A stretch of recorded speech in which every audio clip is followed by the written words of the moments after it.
On today's show, Damian Lillard has been traded to the Milwaukee Bucks. For a long time, these seemed like just a fantasy. We did so many shows about the prospect of a Lillard trade. For the most part, it was going to rival teams in the Eastern Conference, but not to be. Just a few hours ago, the bombshell news drops. The whole league has been waiting for this, and now you've got a superstar duo of Giannis and Dame. We are still trying to wrap our heads around it, but we're going to do it now on Locked On Bucks. You are Locked On Bucks, your daily Milwaukee Bucks podcast, part of the Locked On Podcast Network, your team every day. You are Locked On Bucks. My name's Kane Pittman. You can see and hear me on this show Monday to Friday, and also find my work over at ESPN. And alongside me, answering the big trade news call, is Camille Davis. So you can hear Camille on this podcast weekly, also on the Tech Foul podcast and Carry the G. One of the busiest podcasters in the business, Camille Davis, for today's episode that's brought to you by DoorDash. But we thank everyone for making Locked On Bucks your first watch or first listen of every single weekday, particularly on a day like today. And I have a feeling there might be a few people tuning into the show potentially for the first time. So if you are doing so, we appreciate it. And for the everydayers that are with us and have been with us for seasons, we understand this is going to be one of the more memorable days of being a Milwaukee Bucks fan during the Giannis era, and certainly this era of contention that we now think is going to extend. So we're going to talk all things Damian Lillard on this podcast, but we appreciate the support. If you haven't done so yet, drop a like, a comment, tell us how you're feeling, subscribe, turn the notifications on, because I'll tell you right now, this is not going to be the only Damian Lillard podcast, not even the only Dame podcast today. We're going to have multiple shows breaking it down from the Bucks' point of view, what it means for Giannis. And, of course, we're going to talk a lot about Jrue Holiday, a player that I think, I would hope, is going to be much loved forever in the city of Milwaukee. So there's so much to talk about. We appreciate the support. Camille, let me ask you the easiest question, or the first question that comes to mind. What did you think when this news dropped? Because we have discussed the Damian Lillard trade so many times. Yesterday on the show, I just said, look, I just can't see how Milwaukee can pull this off. It would be great. I'm very excited by the prospect, but how are they going to pull the trade assets together to make this happen? So what was your first reaction? My first reaction was, this has to be fake news. I said, this must be a fake, Woj account. This must be a fake Shams account. I double checked. I backed out of the tweet that I saw and I went into a different, I was like, let me type in the account I know. Let me go to my followers list, my following list, click on this and make sure this is real news, because I just couldn't believe it. And as I'm looking at it, I'm like, okay, this is really happening. This is really happening, because 2 weeks ago on Tech File, when the news came out initially about there's a mystery team in the East, that's, after Dame, my co-host Eric was, putting on his Brian Windhorst conspiracy concepts. And he's like, okay, well, we saw Oubre sign, in Philly, and before Oubre was, going to be signing in Miami after Dame. That's what everybody believed. And now he's not. So what does that mean? Where is he actually going to be going? And, there are people who were saying, oh, send Chris and send Brooke. And I was like, can't happen. They just signed contracts. So if we're going to get Dame, that means that Jrue has to be the one that is out of the door, at least if that trade is happening this offseason. So all of that in the back of my mind. Then you're hearing Toronto Raptors news, like, oh, they're the team that's really going to be coming after him. And we made a joke last night when we recorded Tech File, like, hey, I bet you that Dame is traded tomorrow, because that's how it works when you do a once a week podcast. The news comes out right afterwards, and then you have to wait to react to it. And shock, just pure shock, because like you said, I didn't think the Bucks had enough to get it done. Again, I knew Jrue would have to be a piece in that, but I was thinking about draft capital. I was thinking about other pieces that can get thrown into the trade. And I'm like, maybe I don't think the Bucks have the strongest case. So to see this three team trade come to fruition, where, Phoenix jumps in to kind of help sweeten that pot for Portland, and we send out Grayson, we send out Jrue to different locations, it's a shock. And I know we're going to talk about Jrue a little bit more after we get through initial reactions, but love having Jrue Holiday here in Milwaukee. He was my favorite Buck for a while. Two-way, guy on and off court. Not to say we're not going to miss the defense, because we are taking a hit with perimeter defense, but when you pair Damian Lillard with Giannis Antetokounmpo, it changes the entire equation. So my initial reaction is still shocked. It's been a few hours, and I'm still kind of like, did this really happen? Like, do we really have Dame here in Milwaukee? And it seemed like that is the case. And what this can do for this team, I'm thinking playoffs, they can stay healthy to that point, what that offense can look like, because we know with the Bucks, the offense is the piece that tends to stall in the playoffs. So when you add in Dame, who's going to get you 32 and 7, with Giannis, who's like, it's amazing. Then you move Chris to like a third banana type of role, quote unquote, and how that's going to open up the game for Chris as well. It's, man, I'm excited to see this Bucks team take the floor.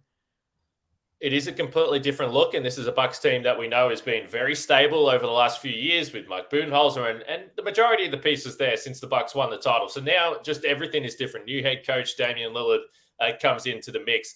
The one thing I will say, as we discussed potential trade packages for Damian Lillard, I don't think that I'm going to have much success in the future now talking about trades and saying, I don't think that's enough value, when Bucks fans are saying, why can't they just trade for this? And I say, why would they trade for that? Because if you look up the package, and I want to put it up on the screen now so we can run through all the details. This is from Asham Shirani, a tweet. Bucks obviously pick up Damian Lillard. You'll take that. The Portland Trailblazers. Now, I do think that it's worth mentioning with Jrue Holiday. He's probably going to be rerouted. And I know that this is not the way that people typically look at trades like this. But I think whatever the Blazers get for Jrue Holiday, or whatever that trade looks like, should be assessed in this package as well. They also get DeAndre Ayton to the Phoenix Suns, as you mentioned, the team that came to the party here. And the main piece is Nurkic goes to the Phoenix Suns. And as far as the Bucks, Grayson Allen is out. The 2029 first-round draft pick, we spoke about that a lot. And then various reporting, I think still looking for full confirmation, but a 2028 and 2030 pick swap as well, potentially for the Bucks and the Blazers there. So this is interesting because we've discussed the first-round pick a lot. What is the value going to be of this? Is the value going to be ramped up? Will people look at the Bucks and say, well, is Giannis going to be in Milwaukee? But this is the type of trade we were discussing. Bogdan Bogdanovic, Colin Sexton, these types of players. That's one thing, and you assess the situation and the value. Damian Lillard, completely different ball game, because Lillard has, and his contract is outrageous, but he does have a player option for 2027, $63 million, if you don't mind. So that's a lot of cash. At 2028, when that pick swap comes in, we don't know. Maybe the Bucks don't have Damian Lillard or Giannis at that point in time. But this is going to be a day, even if you get to 2028 as a Bucks fan, where you'll look back and say, hey, how did I feel on the day when the Bucks traded for Damian Lillard? And did I care about those pick swaps and that first-round pick in 2029? Absolutely not, because now you've got a locked-in, solidified, at least 2-year window with Lillard, Giannis, Middleton, Lopez to try and get another title or two. And that's a tough foursome right there. Like, you think about the fact, so when thinking about this trade in itself, because when we traded for Jrue, similar feeling where I was like, I don't think we have enough to get him. Yeah. Probably won't happen. And then next thing you know, exactly. John, listen, Horace.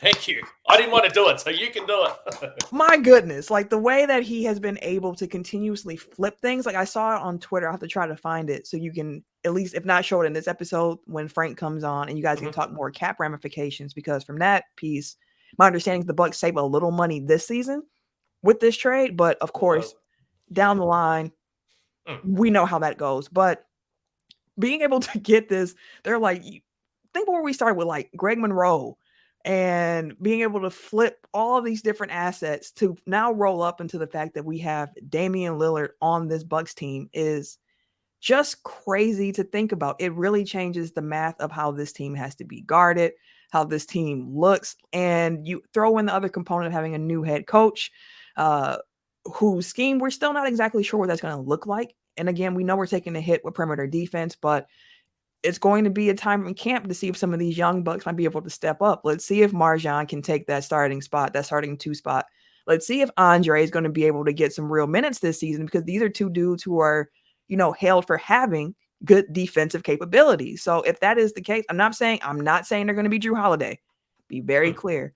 But with this offensive firepower, to be able to have another 2-guard on the team, especially if it's a younger guy who can continue to grow, the optimist in me is like, I could see this working out really well. Even though Dame is older, 33, he's coming off arguably one of the best seasons of his career at this point. And when you put him on the court with somebody like Giannis, who also has so much gravity, I just wonder what that looks like. We got Stotts here now as an assistant head coach who Dame is very familiar with. Dame's familiar with Pat Connaughton, Robin Lopez, I believe they had some time together in Portland. So, man, I'm just excited. Like, I don't care too much about the draft picks today because this is a move similar to the Drew Holiday trade where it's like, if we won a championship, I could care less. And that's exactly how I feel about this trade as well. You can't be worrying about 2029 when you could win a title in 2024. That's the way I look at it. And they've made a move today to make this team, as it currently stands, moved into being the title favorites. And they are going to be a team that everyone around the league is going to watch, because I mentioned it yesterday in the podcast when we discussed Dame. I think one of the most likable superstars in the league. Mm-hmm. I think now they've probably got the two most likable superstars in the league. Nikola Jokic, absolutely love him, and each fan base will feel the same. But in terms of guys that I think for the most part, people love, I think the Bucks continue to have a team that the fans are going to be able to support and be very happy about. I want to talk about Damian Lillard's reaction next. He certainly hasn't been quiet on Twitter, so we're going to talk about that. And then perhaps how did the Bucks actually get involved here? Because it does appear like the Miami Heat are not very happy. We'll get to that after we talk about the sponsor of today's podcast, which is DoorDash. And by the way, DoorDash, they'll be doing some nice business during Milwaukee Bucks games this season, I would assume. Plenty of people sitting on the couch and ready to watch this new-look Milwaukee Bucks team. But if you love the convenience of getting what you want right to your door, DoorDash grocery delivery can help you stock up for the week or order last-minute cravings conveniently. If you need fresh groceries for the week but don't have the time to go to the store, you can try the grocery delivery from DoorDash. You'll get everything you want delivered when you need it, right to your door. And the beauty of listening to Locked On Bucks is you can get 50% off your first DoorDash order up to $20 value when you use the code Locked On NBA at checkout. Limited time offer. Terms apply. That's 50% off up to $20. No minimum subtotal there, and zero delivery fees on your first order when you download the DoorDash app in the App Store and enter the code Locked On NBA. Don't forget, that's code Locked On NBA for 50% off your first order with DoorDash. All right, we're going to continue the conversation around Damian Lillard heading to Milwaukee. Still feels a little weird to say. And Camille, I know that you're a 2K player. I don't even have a PlayStation anymore, but if I had one, I'd be putting Lillard on the Bucks, and that's how I'd be spending my day today. And I'm sure there'll be lots of Bucks fans doing that. But if you're new to Locked On Bucks or you haven't jumped on board yet, make sure you subscribe, drop a like, a comment, rate, review, and do all those things, because this is going to be a fun season. And I imagine there's going to be a lot of Bucks fans that want to hear the daily news from the Bucks, and you can do that on Locked On Bucks. So Damian Lillard, I'll be honest. So we are recording this podcast a couple of hours after the trade went down. I was awake very early this morning, and I was getting a lot of Twitter notifications about wake up in Australia, Kane, get up. You're going to be surprised when you wake up. I was awake not long after the trade went down. I will say that sometimes in these situations, I think it pays to just wait a little bit before you drop the podcast, because one of the great podcasts of all time is the Bogdan Bogdanovic to Milwaukee Bucks podcast, which is still up there, and you can find that down in the hundreds and hundreds of podcasts away if you want. So we've just let this settle a little bit. But I will say, when I saw Damian Lillard react to the trade, I'm like, okay, it's happening. It's real. We can sit back now and relax. So I'll put the tweet up from Lillard. He says the casuals won't be addressed, but the Trailblazers fans and city of Portland that I truly love will be, and they'll be addressed truthfully. Stay tuned. Excited for my next chapter, and then he tags the Bucks there. So you see the trade. We've seen the photoshops over the last few weeks, so I feel like I've seen Damian Lillard in a Milwaukee Bucks jersey plenty of times, but he's come out, and it is interesting, the tweet where Dame said that, one guy that could take him to the finals or win a title in the past being Giannis drafting Damian Lillard in the All-Star draft. All these stories now start to come out, and it's all very convenient. But I do think the relationship between those two seems like it's strong. It seems like it's a fun one, and they're going to have a great relationship. And I for all the talk of, well, Milwaukee can't trade for anyone, or no one wants to play in Milwaukee, the talk over the last few months was, well, Damian Lillard only wants to get to Miami. And we've discussed the Giannis timeline over the last few weeks. I still don't necessarily know whether this was something that prompted that. I would have to imagine the Bucks were at least asking the question. But I think it's another unbelievable tick for Giannis in terms of what he's been able to do for this team. You're exactly right. The Bucks front office has to get a tick because no one can accuse this team of not making the moves that they need to make. But in terms of, you already mentioned Greg Monroe. Superstars coming to Milwaukee. You've had Giannis there. You've won a title. This is the next unbelievable thing in the history of the Milwaukee Bucks. A superstar like Damian Lillard teaming up with Giannis in that city. And it's a different level. Like if you just go back through the last, 10 years, let's say, when we get Greg Monroe, even let's go before that. When we got Monte Ellis, I remember getting phone calls from people like, I was upset. Andrew Bogut has, I think, could have traded for Steph. But anyway, we won't go backwards. I got some people who were like, oh my God, we got Monte Ellis. Like, this is going to be so fun. And, when the trade happened, you're just like, wow, we got another guy coming here to Milwaukee to pair with Brandon Jennings. This should be fun to watch. It didn't work out. As we saw, the backcourt was far too small, not enough defense. Didn't work out. Then we get Greg Monroe, and it's like, wow, like a free agent chose Milwaukee. Like, this is a moment to remember. And it still is, because at that time, as you were saying, people were like, no one wants to go to Milwaukee. No one's going to pick Milwaukee. This, and that. And then here comes Greg Monroe, and you're like, wow, okay, cool. We got Moose. That's a big signing here. He was a top free agent that summer, so it's like, cool. Then we know we trade for Eric Bledsoe, and it's like, okay, that's pretty dope. We got another guard here. Then we get the big Jrue Holiday trade, which we already talked about, which was mind-blowing. We get a championship with Jrue Holiday being our starting point guard. He's forever a legend in Milwaukee for that, Jrue. And now it's another trade where it's Dame. And it's like, it seems like every time, like the stakes just keep raising and raising and raising with this team. And that's part of the Giannis effect, like you mentioned, where he's a bona fide superstar. He's a generational talent. He is NBA top 75 already. And he's maybe halfway through his career, if we're lucky at this point. So you're looking at what Giannis is able to do, the gravity of Giannis. We've heard Dame and Giannis talk about how much they admire each other before. You mentioned the tweet that Dame had put out where someone asked him if there's any superstar you could team up with, who would it be? And he said Giannis, like easily. And I remember when that tweet happened, because I was like, oh, that would be so fun to have Dame here in Milwaukee, because I don't want to see Giannis in Portland. I was like, but at the time I was like, Dame also seems like the kind of guy who doesn't want to leave Portland. I was like, so this seems like a pipe dream where neither one of these guys will ever play with each other, because both of these guys are just going to continue to stay where they currently are. Things have changed. Dame wanted out because he wasn't in agreement anymore with how Portland was building a team. He wants to win. And this comes off the heels of Dame even, mentioning the fact that after watching the Bucks win their championship, man, I would love to do that here in Portland. Things continue to happen. And now he is here in Milwaukee. And I mean, you just think about what this is going to do for the city. I'm sure ticket prices are going up as we speak. There are people ordering their Dame, jerseys and all of that good stuff. And it's going to be really fun to watch them on the court together, because, I mean, again, think about where the Bucks were 10 years ago when we first got Giannis, and that season of very, very few wins. A season where in 2013, I'm going out to bars and I'm asking them to turn the Bucks game on because they're playing high school sport athletics instead. And I'm like, can you turn the Bucks game on, please? I want to. And they're like, you really want to watch the Bucks? It's like, yes, I do. I would love to watch the Bucks right now. Fast forward 10 years, we have Giannis and we have Dame. We have two of the NBA's best players on our squad right now. Terry Stotts is an interesting angle with all this as well. Obviously, a longtime head coach of Damian Lillard in Portland. And you already brought up the offense, Camille. And I think this is the most exciting part. Last year was really tough to get a true read on what the Bucks could have potentially done this year with the same group anyway.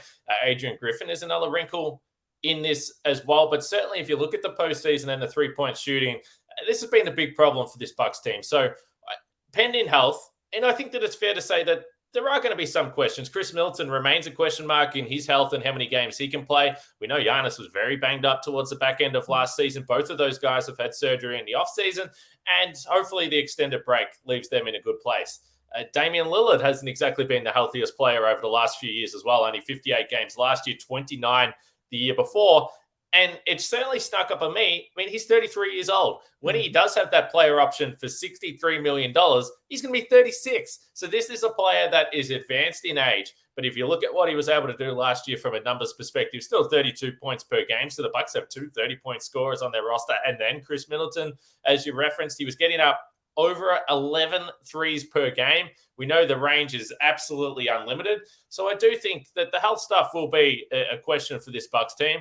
But it does feel like offensively, they're just going to have a dynamic ability to score on the perimeter with now two guys. We know what Drew Holiday has done. Legendary in the postseason. The poster over my shoulder is still probably, it's going to be hard for that moment with the Giannis finishing the lob and the Drew steal. It's hard to imagine that moment is ever topped in terms of Bucks iconic moments in franchise history. So we know what Drew Holiday has done. But both he and Eric Bledsoe did struggle to score. And that did leave Giannis. And it left Chris Middleton when he was healthy. And then Brook Lopez has been a player that stepped up. Now, the idea of Chris Middleton not needing to carry the load offensively on the perimeter, that for me, in the most simplest way of discussing that, is the most exciting part of this trade. Because now we don't go into the season asking the question, okay, well, what happens if Chris Middleton can't go supernova in the postseason like he did when the Bucks won the title? It feels like there is more offensive threats and more questions to ask the opposition defense. And ultimately, I think that helps the big fella. I think that helps Giannis. I couldn't agree more with everything that you said. Like, just thinking about Giannis attacking with him be able to kick out to Dame or Chris or Brooke.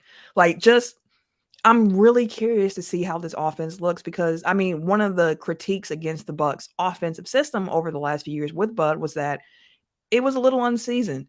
Like, it was kind of stagnant at places. So you're kind of like, I just don't like, can we do a little bit more outside of just a Giannis and Chris pick and roll? Like, what more can we really do here? You add in Dame, again, who's someone who can really stretch the floor. Not just a normal 3-point shooter, but like crazy lethal range. Like, outside of Steph Curry, there's no one in the NBA that is shooting at the range consistently the way that Dame is. So you pair that in with Giannis and you think about how teams were looking to defend Giannis in the playoffs, because all this is about the playoffs. It's all about winning a championship. And like you mentioned, it's a risk for sure. But these are the types of risks that you have to take, because if the process is good behind it of, okay, let's swap out Drew for Dame. We give up Grayson. We have another roster spot open as well. Now we're at 14 instead of 15, which is also something to consider. I've always been a bigger fan of going to the season with that one roster spot open just for a little bit more added flexibility. But you think about how teams used to key in on Giannis in the playoffs.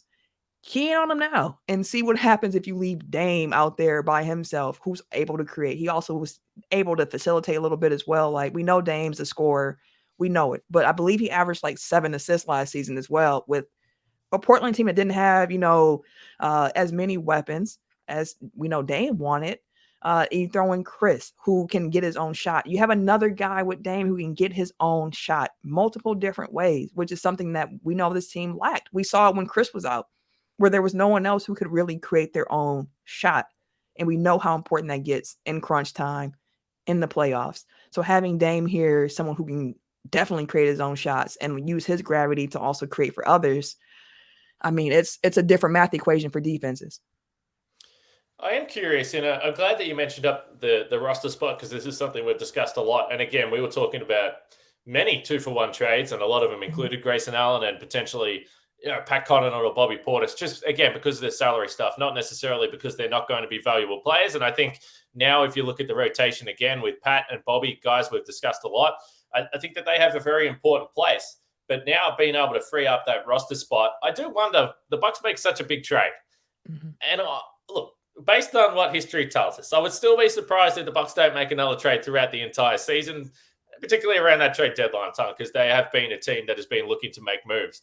But with the open roster spot, you essentially trade Drew Holiday for Dame, but Grayson goes out as well. So there are guards, and Marjon Beauchamp, a name that I've seen a lot. Fans are excited. Okay, what does this mean? Is the opportunity going to be there? I think so. But also Malik Beasley, someone that the Bucks have picked up.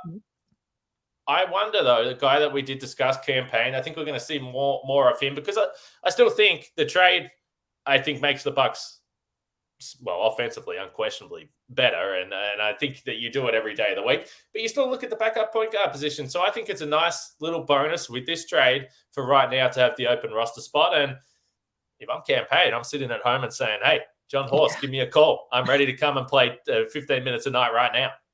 Absolutely. I saw Isaiah Thomas, a former Celtic, just saying like, I need a backup. And it's like, yeah, IT, we do, but I'm not sure if you necessarily are that guy for the job. But yeah, the Bucks, I mean, they're still kind of, we need a backup point guard still. I know the Ty, like he's going to have opportunity himself as a two-way guy to be able to maybe earn that spot. This is a guy in Ty Washington where it's like, you were a first round draft pick last year. Like you're not even that far into your NBA career yet. Like you still have so much more that you could be. But again, that is it's not something that you get. It's not as stable as someone like Cam Payne where you're like, I know what you can do already at this point. Like we know you can be a capable backup point guard on this team. We know you can, shoot the three. We know what you can do. So that's a piece to it. And I mean, look, that extra roster spot, it just makes everything else seem a little bit more interesting because you have a little bit more flexibility. And I think having that flexibility is really important because look at the backup point guard spot, look at the guard rotation as it is. And it's like, well, is there anything we can do to strengthen this up even more? Who can we put next to Dame in that backcourt to make it the most, explosive team that we can in the East? Well, I'll tell you what the Bucks don't have to trade, and that's first round draft picks. They have unloaded the very small chest that they had of draft picks there to pick up Damian Lillard, and it's a pretty exciting day for Bucks fans. And look, they might decide to keep their powder dry a little bit because if you didn't listen to yesterday's podcast, some of the conversation will be funny to listen to now. But go back and listen to the Ty Washington chat. We did a crossover with Locked On Rockets because maybe there is a part of the Bucks that says, hey, there's going to be guys that are going to want to play in Milwaukee the longer the season goes. Maybe we just wait and see what happens. Maybe Cam Payne isn't the guy we necessarily need right now because we think this is going to be a very good Milwaukee Bucks team. And you've got Ty, you've got Marjon Beauchamp, you've got Andre Jackson Jr. Maybe let's give these young guys some minutes and see how they can. AJ Green, another one who now maybe stands to see a few more minutes because of Grayson Allen out. So I think maybe they will just wait, but we'll see. And I'm sure Bucks fans will have their thoughts. Just as we wrap up this first Damian Lillard podcast, and I repeat, there's going to be plenty of content, so make sure you subscribe because there will be more shows to come. We'll go through the financials and what it means long-term and all the other details. Maybe we'll discuss Miami a little bit as well because that reaction has been funny if you're a Bucks fan. And I don't think based on the history between the Bucks and the Heat, there's going to be any love lost when those two teams play throughout this season. But I think, I mentioned at the start, I woke up to the news today and I was also sleeping when Giannis signed the Supermax contract extension a few years back. But I think this day anyway, if you're a Bucks fan, I don't know how people were feeling about the team. They were still going to be one of the favorites in the Eastern Conference for sure. But there's no question when I just sit back now and think about opening night in Milwaukee against the Philadelphia 76ers on national TV, the eyeballs and the excitement for the Bucks, it feels like it's almost going to be at an all-time high for this team. And I mentioned it, but this is a day you trade for Damian Lillard. You've got Lillard and Giannis together on the same team. I would imagine this is a day Bucks fans are going to remember where they saw that tweet for a very, very long time. Absolutely. And it's a bittersweet feeling as well because Bucks fans love Jrue Holiday, and it's not even just what Jrue did on the court. Jrue and Lauren, the Holiday family, has been exceptional for Milwaukee on and off the court. The community giving that they do, we know Jrue has been hailed as just being an outstanding teammate, no matter where his stops were. And that was not, that's the same case here in Milwaukee as well. Jrue Holiday, we don't have a championship without him. Jrue Holiday, being able to watch him night in and night out, just an outstanding two-way player. The defense that he played, the slightly behind the backboard jumpers, the bullying, the footwork. I'm going to miss watching Jrue Holiday play on a nightly basis. And I do want to make sure I say that because I think it's important to give him his flowers on the way out. You can be excited for Dame. I'm excited for Dame, but I'm also just want to make sure I'm able to say listen, Jrue Holiday, he stamped in my book. PJ was here for a season, that championship run for a few months. And we know how Milwaukee feels about PJ. And PJ has tested that by going to Miami and then going to Philly.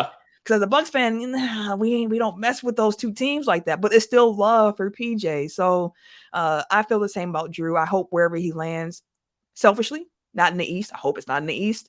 But I hope he lands in a situation that's good for him and his family where, he has opportunity to compete. where he can be happy, because this trade does come, the news breaks a day after the Journal Sentinel released the article with Jrue Holiday, and he's talking about he wants to be a Buck for life and how much he loved it here and wants to finish his career here. He doesn't want to play for anybody else. This article comes out, and then the very next day he's traded. So I do want to just say, like, with the excitement around Dame, which is well-deserved, that I hope that Bucks fans take the time out as well just to be appreciative of Jrue Holiday and what he contributed to this team as well. We've seen plenty of that, and certainly not surprising.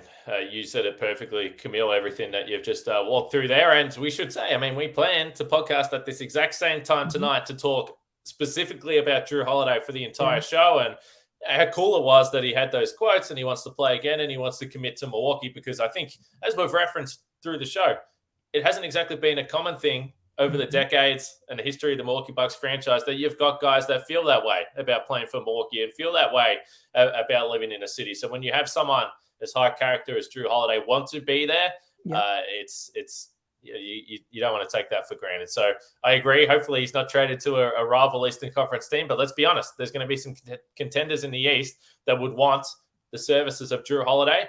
And for as much as the Bucks are going to love all the things Damian Lillard brings, they'll miss Jrue Holiday. They will miss the defense on the perimeter. There's no question about that. But we're going to talk about Jrue a lot more as the rest of this week goes and the shows continue to roll. There's so much still to break down from this Damian Lillard trade, so we're going to do it. And the only place to hear it all is on Locked On Bucks. So make sure you subscribe, rate, review, and support the show. Make sure you drop a comment tonight and just let us know how you're feeling a few hours after the Bucks make a blockbuster trade for Damian Lillard. A historic day for the Milwaukee Bucks. We thank everyone for joining us. For Camille and myself, we'll speak to you very soon.